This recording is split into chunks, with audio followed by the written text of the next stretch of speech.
Coco Gauff climbs back onto the podium as Sabalenka tightens her grip on number 1. Aryna Sabalenka remains number 1 in the WTA rankings with 10,990 points after successfully defending her title in Brisbane. Iga Swiatek follows in second place with 8,328 points, while Coco Gauff climbs to number 3 with 6,423 points after overtaking Amanda Anisimova, who sits close behind in fourth with 6,320 points. Paula Badosa, meanwhile, drops one spot to number 26 with 1,675 points, while Jessica Bouzas rises 2 places to reach a career-high number 40 after defeating current world number 3 Coco Gauff at the United Cup. The biggest mover of the week in the WTA rankings was Marta Kostyuk, who jumped 6 spots to number 20 thanks to her run to the final in Brisbane. At the other end of the spectrum, American Ashlyn Kruger recorded the sharpest drop of the week, falling 12 places to number 61 with 1,026 points. Between ascent and anchor, Coco Gauff's return to the podium and Sabalenka's hold on the summit. The tennis world is a ladder that never stops moving. Even when the players pause, the rungs shift beneath them, points expiring, rivals surging, expectations growing heavier with every swing of the racket.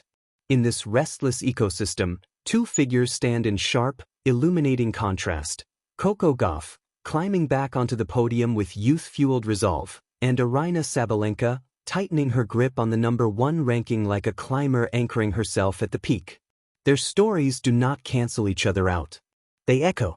One is about return, the other about reign. Together, they form a portrait of women's tennis at a moment where momentum matters as much as mastery. The climb back. For Coco Gauff, the podium is not a new place. It is familiar ground, polished by applause, marked by flashes of cameras, heavy with the promise of what could be. But familiarity does not make it easy to return. There is a particular kind of courage required to climb again after you've already been there. The world knows your name. The expectations are no longer hopeful whispers. They are loud, insistent demands. Every loss feels public, every wobble magnified. And yet, Gauff has learned, still so young, that progress in tennis is not linear. It is cyclical. You rise, you fall, and then, if you are resilient enough, you rise with deeper roots. Her return to the podium feels less like a sprint and more like a recalibration. The raw athleticism has always been there. The elastic defense, the fearless forehand, the footwork that seems to borrow time from the future. What has matured is her patience. Where once she rushed points, she now constructs them.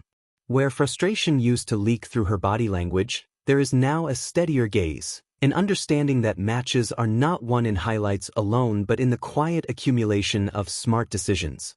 Gauff's climb is also psychological. She is navigating a career that began before she finished growing into herself.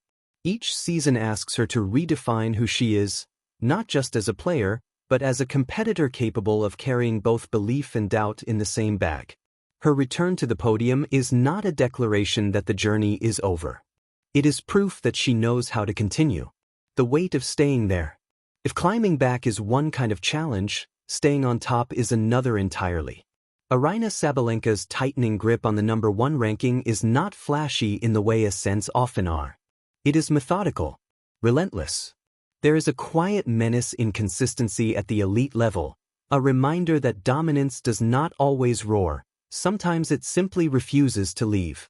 Sabalenka's power has long been her signature, but power alone does not hold the summit. What has elevated her reign is control. Control of her serve, once volatile. Control of her emotions, once unpredictable. Control of matches that threaten to slip into chaos. The number 1 ranking is not a trophy you win once. It is a position you defend every week, against every hungry challenger who believes they can push you off. And they all believe it. That is the paradox of being number 1. You are the standard, which means you are also the target. Every opponent plays you with extra edge, extra preparation, extra belief.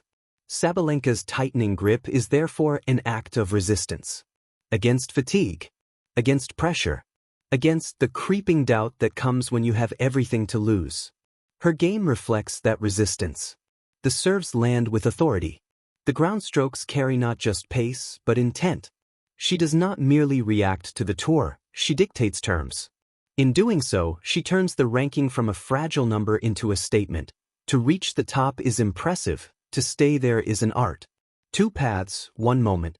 What makes this moment compelling is not just the individual narratives, but the space between them. Gauff climbing, Sabalenka anchoring, youth pressing upward, authority pressing downward. This is how eras are shaped, not by sudden takeovers, but by tension. The podium does not belong to one story at a time. It is shared ground, contested ground, symbolic ground. Gauff's return does not threaten Sabalenka's reign so much as it enriches it. A strong challenger gives meaning to a strong champion. There is also a generational dialogue happening beneath the rankings. Gauff represents possibilities still unfolding, a player learning how high her ceiling might be. Sabalenka represents a rival, the fulfillment of potential sharpened into dominance. Watching them coexist at the top of the sport reminds us that tennis is never static. It is always becoming. Beyond the numbers. Rankings and podiums are convenient markers, but they cannot capture the full texture of what is happening. They do not show the early morning practices, the quiet recalculations after tough losses, the inner negotiations between confidence and humility. Gauff's climb back is about more than points. It is about reclaiming rhythm, reaffirming belief, and proving, to herself more than anyone, that growth is still happening. Sabalenka's grip on number one is about more than status.